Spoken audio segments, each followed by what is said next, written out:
Bonjour à tous, on va voir aujourd'hui 7 questions extrêmement simples qui ne vont pas faire rire du tout votre pervers narcissique, mais il est probable qu'à vous, ça vous donne le sourire. Pour rappel, un pervers narcissique est une personne qui est dysfonctionnelle, on parle d'une pathologie psychologique, c'est une personne aussi qui est illogique et on va la mettre face à son illogisme et c'est une personne qui n'est pas connectée aux autres. Alors, si vous en avez l'occasion, ou si c'est possible, il y a une phrase qui serait bien de dire à ton père narcissique, c'est « Assieds-toi ici, j'ai quelques questions à te poser maintenant ». Avant de démarrer, si vous le souhaitez, abonnez-vous à cette chaîne YouTube. Il y a aussi un quiz qui s'appelle « Est-ce que cette personne est vraiment perverse narcissique ou pas ?» Je vais mettre le lien juste en haut de cette vidéo. Et si votre cas est spécifique, contactez mon équipe par téléphone, cliquez pour prendre rendez-vous.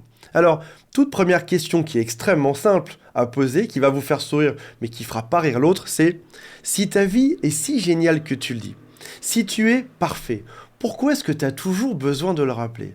Parce que, si je ne me trompe pas, lorsqu'une personne est heureuse, elle n'a pas besoin de le dire en permanence. Vous savez, on dit que sur Instagram, ceux qui montrent qu'ils sont le plus heureux, c'est souvent ceux qui ont un problème. Alors que, si jamais tu montres rien, c'est que tu vis le moment présent, tu es en train de vivre ta vie. Mais si tu le rappelles tout le temps, c'est qu'a priori, il y a un problème quelque part. Une personne qui est géniale n'a pas besoin de le dire. Imaginons Elon Musk, Zuckerberg, est-ce qu'ils auraient toujours le besoin de rappeler qu'ils sont les plus riches du monde ou les plus géniaux? Non, a priori, ils se baladent en t-shirt tout simple, ils n'ont surtout pas besoin de le montrer parce que les gens le savent. Et en plus, autre question, si tu dis que ta vie est géniale, pourquoi est-ce que ma vie serait nulle à côté de la tienne? Pourquoi est-ce que tu me rappelles toujours que je suis un moins que rien ou une moins que rien? Et pourquoi mes besoins seraient moins importants que les tiens? De quel droit est-ce que tu me juges? Il est important de savoir que chaque être humain sur Terre a des qualités et des défauts comme on l'a déjà vu, et il serait grave de se sentir parfait, ou de penser qu'on est parfait, ou de vouloir que les autres nous disent qu'on est parfait, parce que ce n'est jamais le cas. Aucun être humain n'est parfait, et tant mieux. Deuxième question rigolote à dire un pervers narcissique avant de le voir se débattre et dire des centaines de phrases par la suite, c'est « Qui a dit que tu étais la personne la plus importante dans cette pièce ?» Et la réponse dans leur tête, c'est sûrement que eux-mêmes ont décrété qu'ils étaient la personne la plus importante. Ils ont toujours ce besoin de contrôle, de diriger ce que tu penses, de diriger ce que tu fais, de diriger ce que tu dis. Ils ont besoin d'avoir la main mise sur ta carrière, tes amis, ta santé, tes déplacements. Ils veulent toujours tout savoir en permanence. Et le plus drôle, c'est qu'ils se pensent les plus importants, ils essayent d'être dans le contrôle, mais lorsqu'on regarde leur vie, ils n'arrivent pas à se contrôler eux-mêmes. Ils partent souvent dans ce qui s'appelle une rage narcissique. Ils explosent, ils ont souvent des difficultés à garder leurs amis, à garder leur travail, leur vie souvent est un grand bazar. Et pourquoi est-ce qu'ils attendent de nous du contrôle alors qu'eux-mêmes sont complètement incontrôlables? Troisième question simple à poser à un pervers narcissique ou une perverse narcissique, pourquoi est-ce que ça te rend dingue quand je ne pense pas comme toi? J'ai des besoins qui sont différents des tiens. Pourquoi est-ce que ta vision est la seule au monde qu'il faut suivre? Pourquoi est-ce qu'on ne pourrait pas penser différemment tous les deux et avoir raison tous les deux? Est-ce que par exemple, si on parle de politique, il y a une seule pensée qui est bonne? Non, et heureusement, on peut penser chacun d'une manière différente et pour autant, chacun par rapport à son propre parcours de vie, par rapport à sa vie, ses expériences, par rapport à nos convictions, on peut penser différemment et avoir chacun raison.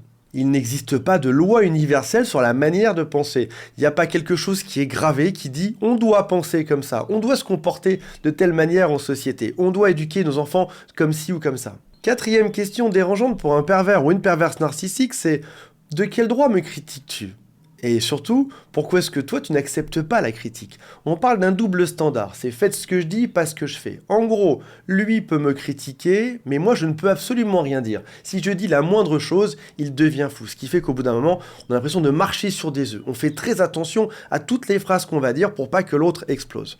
Donc, la règle est simple dans la vie. Si tu attends le respect des autres, sois respectueux aussi avec les autres. Et a priori, c'est pas le cas. Cinquième question rigolote et très simple à poser à un pervers narcissique.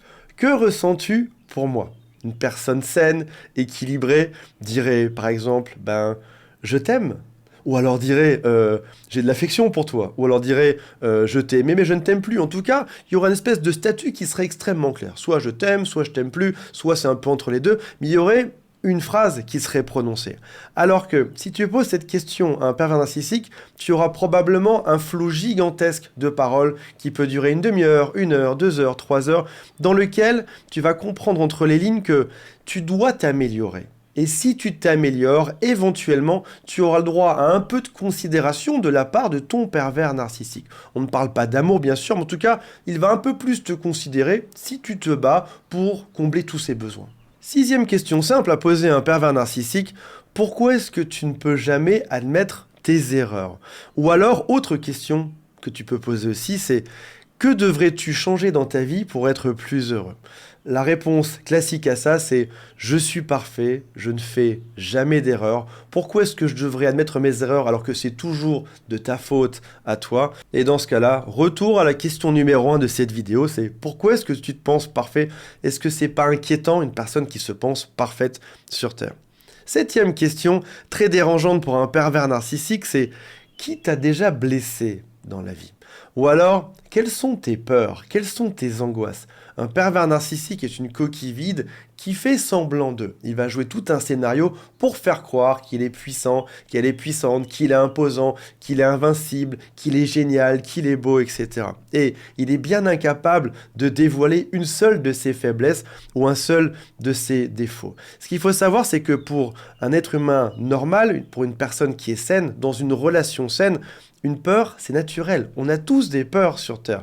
Et le fait de se confier à l'autre va venir créer un lien, et c'est ce qui fait la connexion entre les êtres humains. On est, par exemple, 2 amis, on se confie nos problèmes ou nos peurs mutuelles, on se soutient et on avance. C'est ça qui vient créer de la connexion chez l'être humain, et c'est aussi ça qui permet d'évoluer sur Terre. En admettant nos faiblesses, on va se renforcer. Malheureusement, le pervers narcissique est une personne qui a une fausse narration.